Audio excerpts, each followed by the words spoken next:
hey, you're right in the middle and you've been trying to figure out, what do I do? How do I get out of this? Building a business is hard. Building something is not easy. That's what we've told ourselves, right? But the truth of the matter is that I know for sure that we get to the middle of whatever we're building and we say, we must be doing something wrong. I got to turn back. Let me include someone else's ideas. Let me sign up for another webinar. I need to order a book. I need to hire another coach, whatever it might be. And I want to tell you, listen to me and listen to me clearly. Not only do you not need to do it, but it's the wrong move. In the next 10 minutes, I'm going to tell you exactly what you need to do if you're in the middle, but I'm not going to do it alone. I have been knee deep this week in one of our companies called Do the Damn Thing Productions, and we have been pulling apart the truth, facts and data to a problem, a situation, a thing that is happening that is creating red hot boiled lava underneath me. And I decided to not just try to teach you myself, but I wanted to bring like the man himself. So I have a guest on. It is none other than the Do the Damn Thing production manager and the Matt Gill. He said something in in a conversation we were having at Tequila with Tiffany, and it damn near dropped me on my like butt and dropped me on my ass. I said my butt because I felt awkward, but it dropped me on my ass and I was like, I don't know what to do with this. So I know this is a long, super long like roadmap. You're like, do I need to listen to this? You do. Don't you dare turn from this thing. This thing's going to change your whole life. It's going to give you perspective. But wait, he said something that made me go, what? And I was like, oh, I got to share it with the nation. Hey, you. Welcome to Build the Damn Thing, a place where myself, Tiffany, and our amazing Do the Damn Thing coaches show you how to use your story to build it all. Whether it's your first 6 figures, your next layer of multiple 6 figures, or maybe you're on your way to $1 million. And if it's not that, it's the life of your dreams, where you are free, you are strong, and you are whole. First, we're going to show you how to use your story to build a strong foundation. And then next, we're going to show you how to use your story in sales and marketing to clean up the cracks. And last but not least, we're going to show you how to use your story to gather people. Because truth of the matter is that there's nothing stronger than being connected to people who just understand you as you are, where you are, so you can stop explaining yourself. I want to remind you that now that you're here, you are home, and I officially welcome you to our family. All right, let's get started. Let this be like a pause. I want you to know that it's okay to be in the middle, but it's not okay to stay there. So let me have Matt Gill just jump right in and walk you into this experience he had, which sets the foundation for everything we're going to talk about in 10 minutes.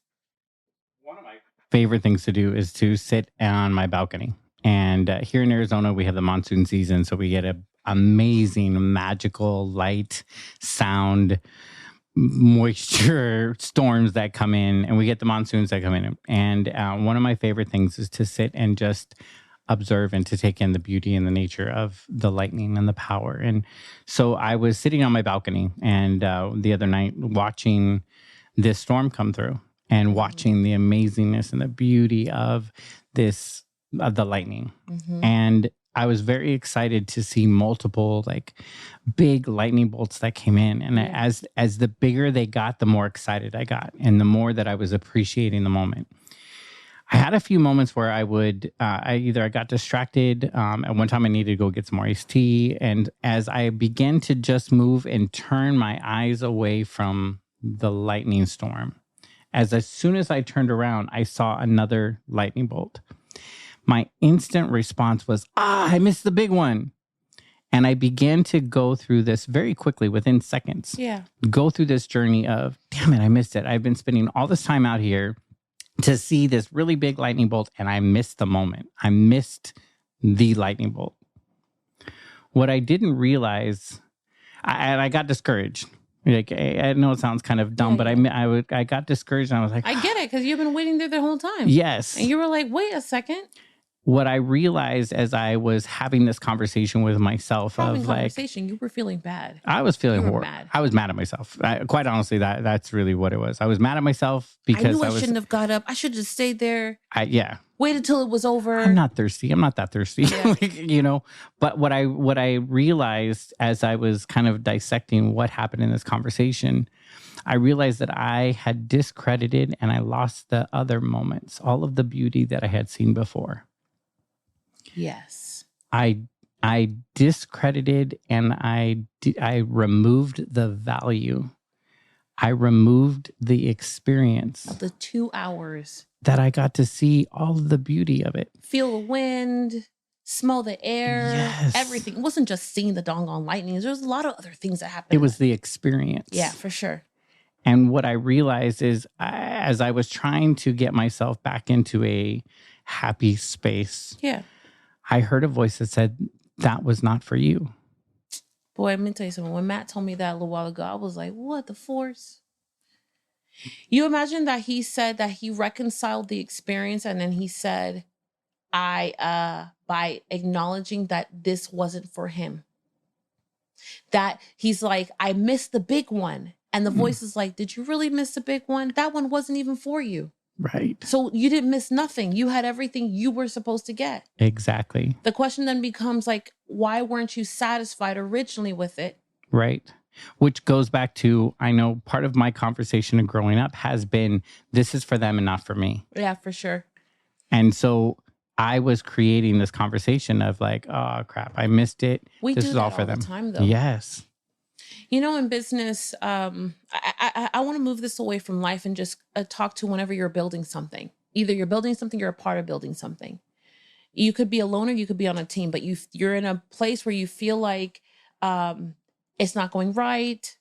You take a break, a pause, and then you're like, oh my gosh, they had an altar call for all speakers who were Black, you know, Jamaican, who could be with Oprah. And then you're like, I missed the one time I could have showed up. Mm-hmm.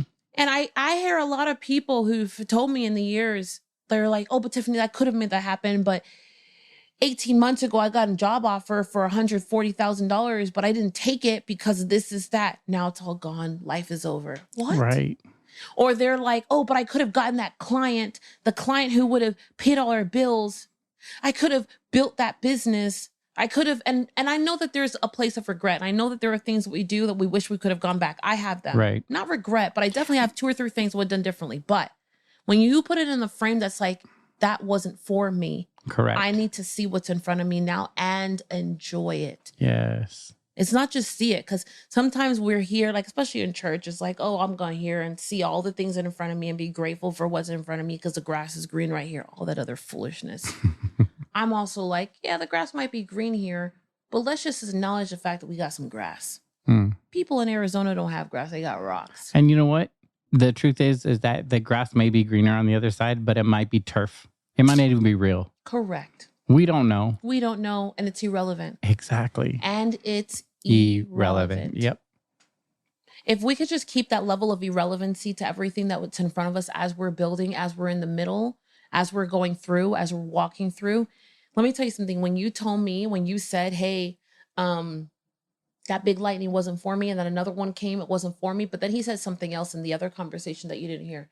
He said that eventually he sat out there, and I don't want to say long enough, but I think it's the only words I can use, long enough that he saw some amazing ones that were way bigger than the ones he saw in the beginning. And this is how I'm going to wrap this up. Because we are like, okay, I'm building this thing. I'm building it hard. I'm in the middle, but yet we don't hold on long enough to see the thing to fruition. So he was like, instead of packing up from his patio and going back inside to his house, which he could have because it's hot in these streets.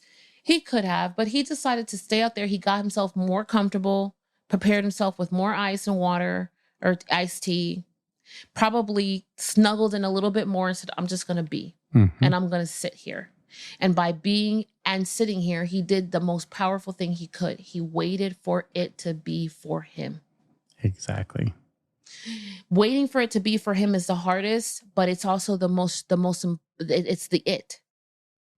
Because your time comes when your time is supposed to come. But it can't come without you having the foundation of you seeing the little things that look like nothing to you, because you couldn't appreciate the big one if you had seen 400 of those mother effers. You would see 400 of the big ones, you'd be like, what is this? But you were like, oh shit, look at this big one, because I had an hour of the little stuff. Right. You have something to compare it to. You have the foundation inside of you to appreciate the energy, the feeling, the interpretation, the cinematography. I use that word in here. The cinematography of lightning. Yes. Yes. I think this in itself is probably one of the most powerful, most important parts of building the damn thing, which is why I wanted to isolate it and keep it as it is. Because this story really, it didn't resonate with me. It taught me a lesson. It wasn't for you. It's not about the fact that you missed it or that was there. And it's not about what we've all heard. You know, it's okay. It'll come again. It'll come again. Don't worry about that one, because that's different. Don't worry about that one. There's more fish in the sea. And I think that's the thing that because we become so, unless we have evidence of other stuff. This evidence word, boy. If we don't have evidence, if we don't have, if we are like, our minds are our file cabinets. And so when we get an idea of building a business or scaling our business or launching a new product or writing a book, our minds are automatically designed to protect us. So we don't want to go down a alley of failure. Totally. So it's going to try to talk us out of even trying. And really, truly, we call that negative self-talk, but that actually is a powerful tool. If you can learn to use your negative self-talk as a tool to move you forward. Those negative experiences, those things that the business didn't work out or the launch didn't produce the results that you did, you use those as a learning tool and you build upon them. So you have evidence of what worked through that failure, through that lesson. Yeah. You have that evidence and you celebrate that evidence so that your mind has something to go to when you're building. When you're like, okay, we've done $500,000 in sales and now we want to grow to $1 million company. You look for what? Data, right? What worked? The evidence. Same thing in our mind. You're looking for the evidence. Man, oh man. The world and build the damn thing alongside of it has just gotten schooled by the mother effing Matt Gill. Matt Gill, I feel like a radio host today. And tonight, I want you to play a cool jam as you think about how Matt impacted you. I hope that episode was amazing for you and you are closer to building the damn thing. I can't wait to hear what your thoughts were, what part you loved, and the action that you're going to go take, because the truth of the matter is that the person who wins is not the person who gets there first. It's the person who takes action first. Now, I've got a gift for you, and it is at www.stracthustle.com. It is imperative that you run there and you see all types of goodies, starting with the 7 must-haves that you've got to put when telling your story.